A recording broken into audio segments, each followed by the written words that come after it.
दोस्तों, corona virus को लेकर हमारे देश में कई जगहों पर अलग अलग नियम बनाए गए हैं, जिसमें अगर आप बिना मास्क घूमते हुए पकड़े जाते हो तो अब आपकी कोरोना जांच होगी और आपको क्वारंटीन सेंटर भी भेजा जाएगा। कब? जब आप बिना मास्क के पकड़े जाओगे। तो आखिर देश में ये नियम कहां लागू हुआ, मैं आपको बताऊंगा। इसके अलावा दोस्तों, क्या लॉकडाउन फिर से लग सकता है, इसको लेकर भी एक बड़ी खबर आ रही है, मैं आपको बताने जा रहा हूँ। साथ ही आज रात 8 बजे से ही बाजार बंद हो जाएंगे किन किन शहरों में हमारे देश में। एक एक करके सभी अपडेट्स को जानेंगे। कोरोना के आज के ताजा आंकड़े क्या चल रहे हैं भारत में, ये भी जानेंगे। और साथ ही वैक्सीन को लेकर भी एक बड़ा अपडेट आ रहा। कोरोना से जुड़ी 15 बड़ी खबरों को इस वीडियो में जानेंगे। बिल्कुल ध्यान से बने रहेगा मेरे साथ इस वीडियो में और आखिर तक जरूर देखते रहिएगा। सबसे पहला अपडेट आप देख पाएंगे, वैक्सीन को लेकर एक अच्छी खबर है। आखिर कितने दिन तक बनी रहेगी इम्यूनिटी, रूस ने खुश करने वाला एक दावा किया। जी हाँ, क्या आखिर आप जानते हैं कि वैक्सीन लगाने के बाद कोरोना से इम्यूनिटी हमारे शरीर में कितने दिन बनी रहेगी? इसको लेकर आखिर रूस ने क्या दावा किया, अपन आगे जानेंगे। फिलहाल अगला अपडेट आप देख सकते हैं कि लापरवाही देखिए जरा। कोरोना संक्रमित यात्री को जयपुर से भेजा गया दुबई। एयर इंडिया एक्सप्रेस पर 15 दिनों की रोक लग चुकी है। जी हाँ, हवाई यात्रा के दौरान एक बहुत बड़ी गंभीर लापरवाही देखने को मिली है। राजस्थान राज्य में वैसे भी कोरोना संक्रमण का खतरा तेजी से फैल रहा है और इसी बीच भारतीय एयरलाइंस से जुड़ी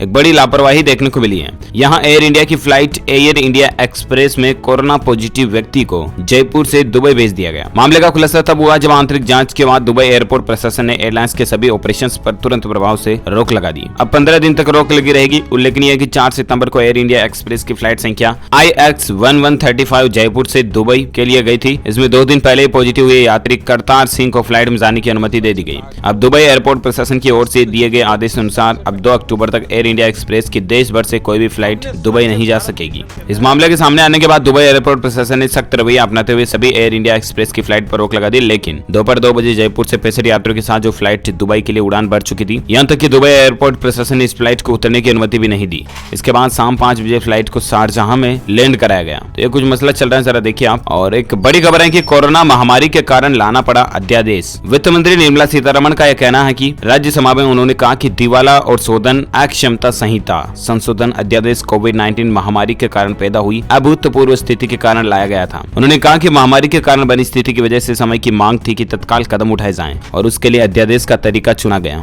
वित्त मंत्री ने कहा कि अध्यादेश को कानून बनाने के लिए सरकार अगले ही सत्र में विधेयक लेकर आ गई और वह दिवाला और शोधन अक्षमता सहित दूसरा संशोधन 2020 पर हुई चर्चा का जवाब भी दे रही थी। तो संसद में कुछ चर्चाएं चल रही हैं और इसी बीच खबर है दोस्तों की कोरोना की मार देखिए। देश भर में 1000 से ज्यादा स्कूल बिक्री के लिए तैयार हैं, क्योंकि आपको पता होगा कि जब से लॉकडाउन और कोरोना महामारी का मसला देखने को मिला उसके बाद से स्कूल, कॉलेज, एजुकेशन संस्थान, कोचिंग इंस्टीट्यूट वगैरह वगैरह सब कुछ बंद है, राइट। और ऐसे में क्योंकि दोस्तों इन एजुकेशन संस्थानों, स्कूल के संचालकों के जो काम धंधे थे, वही स्कूल तो उनके लिए फैक्ट्री की तरह है, क्योंकि कमा खाने का जो साधन है। तो अब वही जब बंद पड़े इतने दिनों से, तो आखिर हमारे देश में कई स्कूलों की हालत डगमगा गई है और वो बिक्री के लिए भी तैयार है। तकरीबन देश भर में कक्षा 12वीं तक के 1000 से ज्यादा स्कूल बिकने के लिए तैयार हैं। अगले 2 से 3 सालों में इन्हें बेचकर करीब 7,500 करोड़ रुपए की उगाही हो सकती है। तो ये हालात चल रहे हैं हमारे देश में इकोनॉमी के, अर्थव्यवस्था के, जरा अंदाजा लगा सकते हैं आप। और इसी बीच और एक बड़ी खबर है कि कोरोना को लेकर अच्छी खबर है। पहली बार एक दिन में करीब 1 लाख मरीज ठीक हुए हैं। जी हाँ, रिकवरी रेट को लेकर भारत में एक अच्छी खबर निकल कर आ रही है। दरअसल देश में दिनों दिन बढ़ते कोरोना संकट के बीच एक अच्छी खबर सामने आई है। संक्रमण के साथ स्वस्थ होने का आंकड़ा भी बढ़ रहा है। देश में पहली बार एक दिन में करीब 1 लाख कोरोना के मरीज ठीक हुए हैं। इसके साथ ही कोरोना को मात देने वाले लोगों की संख्या 42 लाख के करीब पहुंच चुकी है। और भारत में अभी वैसे आज के ताजा आंकड़ों की अगर बात करें ना, तो पिछले 24 घंटों के दौरान 93,000 से भी ज्यादा नए केस देखे गए। भारत में 1247 लोगों की मौत हुई पिछले 24 घंटों के दौरान और देश में संक्रमितों का आंकड़ा 53 लाख के पार पहुंच चुका है। रिकवरी रेट में सबसे अच्छी खबर देखने को मिली जो मैंने आपको बताया। और एग्जैक्ट आंकड़ों की अगर बात करें तो 53,08,000 से ज्यादा केस हो चुके हैं, जिसमें से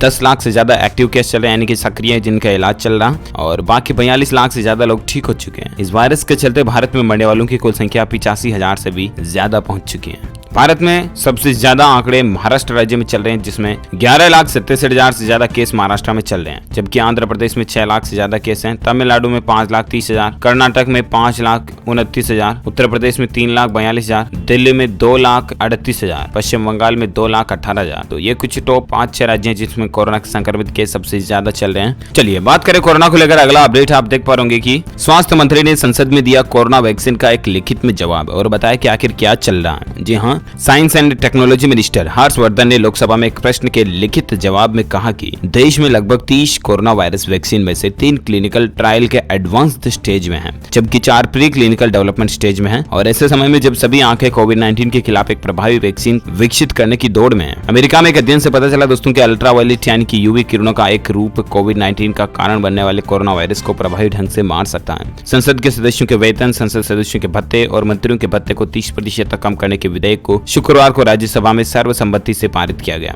और इससे पहले केंद्रीय मंत्री जी किशन रेड्डी और प्रहलाद जोशी ने राज्यसभा में सांसद के वेतन और भत्ते संशोधन विधेयक 2020 और संसद के सदस्यों के वेतन भत्ते पेंशन को संशोधित किया था। तो ये कुछ मसला चल रहा है लोकसभा राज्यसभा में, संसद में। आप देख सकते हैं क्या सियासी हलचल चल रही है। और इसी बीच कुल मिलाकर के सांसदों की सैलरी में 30% कटौती का तो संसद में बिल पास हो ही चुका है। तो ये तो अपडेट बदलाव आपको देखने को मिलेगा। अच्छा, इसके अलावा खबर है दोस्तों की राजस्थान राज्य में कोरोना के एक्टिव केस की संख्या 18,485 हो चुकी है। अब तक 1315 लोगों की राजस्थान में मौत होने की खबर है। और भी अलग अलग डिस्ट्रिक्ट वाइज लिस्ट आप देख सकते हैं कि अजमेर, अलवर, बांसवाड़ा, बीकानेर, भीलवाड़ा वगैरह वगैरह में कोरोना केस क्या चल रहे हैं। साथ ही खबर है दोस्तों की रांची के बाद अब धनबाद में प्लाज्मा थेरेपी से कोरोना संक्रमितों का इलाज होगा। जी हाँ, झारखंड राज्य की हम बात करें, यहाँ पर झारखंड में राजधानी रांची के बाद अब धनबाद में प्लाज्मा थेरेपी से कोरोना संक्रमित मरीजों का इलाज किया जाएगा और जल्दी इसकी शुरुआत भी की जाएगी। इसकी तैयारियां भी आखिरी चरण में चल रही है। पीएमसीएच स्थित ब्लड बैंक में कोरोना संक्रमितों का प्लाज्मा थेरेपी से इलाज किया जाएगा। चलिए साथ ही अगला अपडेट देख सकते हैं कि पंजाब राज्य में कोरोना पॉजिटिव मरीजों की संख्या 92,833 हो चुकी है। अब तक 2708 मरीजों की मौत होने की खबर है। ये स्वास्थ्य एवं परिवार कल्याण मंत्रालय द्वारा जारी कल तक का ताजा आंकड़ा 5 बजे तक का आप क्या है तो स्क्रीन पर देख सकते हैं पंजाब में। चलिए इसी बीच अगली खबर है कि राजस्थान में कोरोना मरीजों के लिए एक बड़ी खबर है कि अब अस्पताल में मिल सकेंगे परिजन और दे सकेंगे घर का खाना। जी हाँ, राजस्थान के चिकित्सा एवं स्वास्थ्य मंत्री डॉक्टर रघु शर्मा ने राज्य में कोरोना वायरस से संक्रमित मरीजों को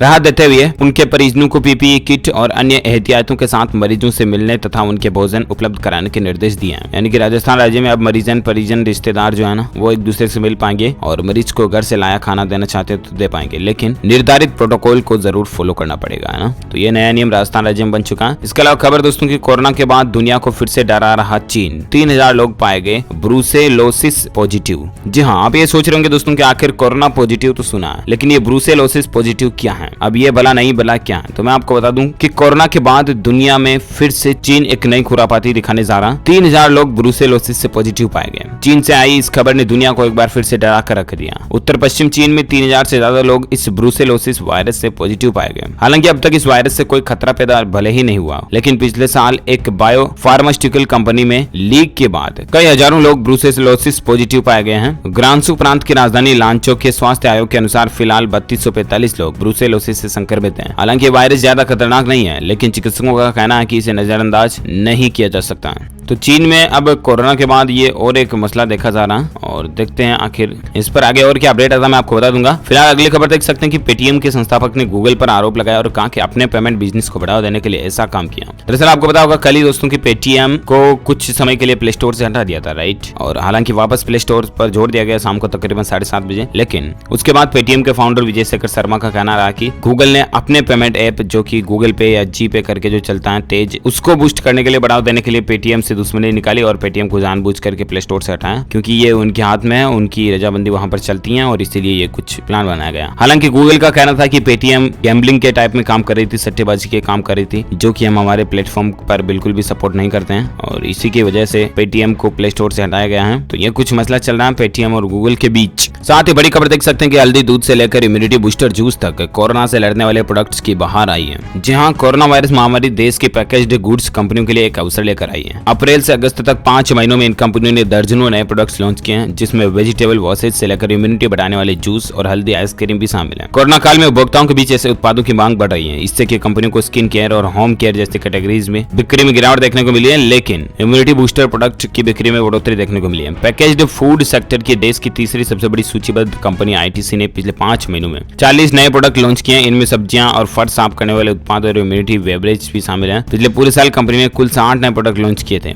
आईटीसी के चेयरमैन संजीव पुरी ने पिछले महीने एजीएम में कहा था कि उपभोक्ता की बढ़ती मांग को पूरा करने के लिए इस महामारी के दौरान कंपनी का पूरा जोर इनोवेशन पर है। कंपनी के सेवलॉन सैनिटाइजर की बढ़ती मांग को पूरा करने के लिए मैन्युफैक्चरिंग कैपेसिटी को 275 गुना बढ़ाया गया है। चलिए साथ ही खबर है कि राजधानी पटना में अब बिना मास्क पकड़े जाने पर होगी कोरोना की जांच और भेजा जाएगा क्वारंटीन क्वारंटीन सेंटर। जी हाँ, बिहार राज्य में एक नया नियम बना दिया। जिले में एक बार फिर से मास्क को लेकर अभियान शुरू कर दिया बिहार के पटना जिले में, और इस बार जिला प्रशासन कड़ी कार्रवाई करने के मूड में है। नई रणनीति भी बनाई गई है। अब अगर कोई बिना मास्क पकड़ा जाता तो उसकी कोरोना जांच कराई जाएगी, और अगर वे पॉजिटिव निकले तो उसे अस्पतालों में स्थित आइसोलेशन सेंटर में भर्ती कर दिया जाएगा। किसी भी हालत में होम आइसोलेशन में जाने की इजाजत भी नहीं होगी। साथ ही अगर संबंधित व्यक्ति की जांच रिपोर्ट पॉजिटिव नहीं मिलती है तो फिर उसे जुर्माना वसूलने के बाद डांट फटकार करके छोड़ दिया जाएगा। अगर वाहन चालक बिना मास्क के पकड़े जाते हैं तो जांच रिपोर्ट नेगेटिव पाई जाती है तो भी उनके वाहन को जब्त कर लिया जाएगा। तो ये बिहार पटना प्रशासन की तरफ से वाकई में बहुत सख्त नियम बनाए गए हैं। आप प्लीज सावधान रहें, वरना जबरदस्ती आपकी कोरोना जांच भी हो सकती है। चलिए इसी बीच अगली खबर है कि उत्तर प्रदेश बोर्ड से बड़ी खबर आ रही। 29 और 30 सितंबर को होगी हाई स्कूल और इंटरमीडिएट की प्रैक्टिकल परीक्षाएं, यानी कि प्रयोगात्मक परीक्षा जो है उनका शेड्यूल आ चुका है। 29 और 30 सितंबर को होगी, है ना, यूपी बोर्ड की। चलिए साथ ही अगली खबर है दोस्तों, मध्य प्रदेश में क्या फिर से लागू होगा लॉकडाउन। मध्य प्रदेश में कोरोना के केस 1 लाख के पार पहुंच चुके हैं, और ऐसे में कई लोगों के मन में सवाल है कि क्या लॉकडाउन को फिर से लागू किया जाएगा, क्योंकि हाल ही में सरकार की ओर से निर्देश दिया गया कि 19 सितंबर यानी कि आज से प्रदेश में सभी बाजार रात 8 बजे के बाद बंद रखे जाएंगे। देख सकते हैं आप कि मध्य प्रदेश में आज रात 8 बजे बंद होंगे सभी बाजार, और कोरोना केस 1 लाख के पार पहुंच चुके हैं। इसीलिए लोगों के मन में डाउट है कि क्या लॉकडाउन भी वापस लग सकता है। तो इसको लेकर मैं आपको बता दूं कि गृह विभाग का क्या निर्देश है। गृह विभाग के अपर मुख्य सचिव डॉक्टर राजेश राजौरा की ओर से जारी आदेश में कहा गया कि अब मध्य प्रदेश में समस्त दुकानों को रात 8 बजे तक ही खोला जा सकेगा। हालांकि केमिस्ट, रेस्टोरेंट, भोजनालय, राशन, खान-पान से संबंधित दुकानें 8 बजे के बाद भी अपने निर्धारित समय तक खुली रह सकती हैं। तो यह नया नियम भी मध्य प्रदेश में लागू हो चुका है। और इसी बीच अगली खबर है कि कोविड-19 का बढ़ता खतरा, रूप बदलकर ठीक हुए मरीजों पर दोबारा हमला कर रहा वायरस अपनी प्रवृत्ति बदल रहा है। अलग अलग बार अलग अलग तरीकों से जो लोग ठीक हो चुके हैं उन पर भी वापस संक्रमण का खतरा मंडरा रहा है। कोरोना की पुष्टि ने नए खतरे की आहट दे दी है। जो लोग ठीक हो चुके हैं उनमें वापस कोरोना की पुष्टि नहीं, है ना। तो इसलिए आप अगर ठीक भी हो चुके हैं तो भी सावधान रहें, प्लीज अलर्ट रहें। अब भारतीय वैज्ञानिकों ने भी इस पर मुहर लगा दी है। भारत के वैज्ञानिकों के मुताबिक इस सप्ताह की शुरुआत में ग्रेटर नोएडा और मुंबई में हेल्थ केयर वर्कर्स में एक बार फिर कोरोना की पुष्टि हुई है। इसमें नोएडा के 2 जबकि मुंबई के 4 हेल्थ केयर वर्कर शामिल हैं। तो ये कुछ मसला चल रहा है। और जैसा कि मैंने आपको शुरुआत में एक खबर बताई थी दोस्तों की वैक्सीन से कितने दिन तक बनी रहेगी इम्यूनिटी, इसको लेकर रूस ने एक खुश करने वाला दावा किया। तो दरअसल दोस्तों रूस की vector state research centre of virology and biotechnology में जूनोटिक रोगों और फ्लू विभाग के प्रमुख अलेक्जेंडर राइजिकोव का कहना है कि ये वैक्सीन कम से कम 6 महीने के लिए वायरस की प्रतिरोधक क्षमता की गारंटी देता है। उन्होंने कहा कि वैक्सीन कोरोना वायरस के खिलाफ जीवन भर प्रतिरक्षा प्रदान नहीं करती है, लेकिन टीकाकरण को आवश्यकता के अनुसार दोहराया जा सकता है। यानी कि अगर 6 महीने के 6 महीने भी जरूरत पड़ा तो हमें वापस कोरोना का टीका लगाना पड़ेगा। ओके दोस्तों, तो कोरोना वायरस को लेकर आज दिन भर की तमाम बड़ी खबरें, मुख्य समाचार का अपडेट यहीं फिनिश होता है। आप मुझे कमेंट करके बताइए कि आप कौन से राज्य में रहते हैं, ताकि पर्टिकुलर मैं आपके स्टेट गवर्नमेंट की तरफ से आने वाले समाचार भी आपके मोबाइल तक पहुंचा दूंगा। इस वीडियो को लाइक करना, ज्यादा से ज्यादा अपने दोस्तों के साथ फेसबुक और व्हाट्सएप पर भी शेयर करना, और साथ ही अगर आप GLS न्यूज चैनल पर पहली बार आए तो चैनल को सब्सक्राइब करके बेल आइकन जरूर दबा देना, ताकि आपको रोजाना की ताजा अपडेट्स तुरंत आपके मोबाइल पर मिलते रहेंगे। Thank you, take care, good bye, जय हिंद, जय भारत, वंदे मातरम।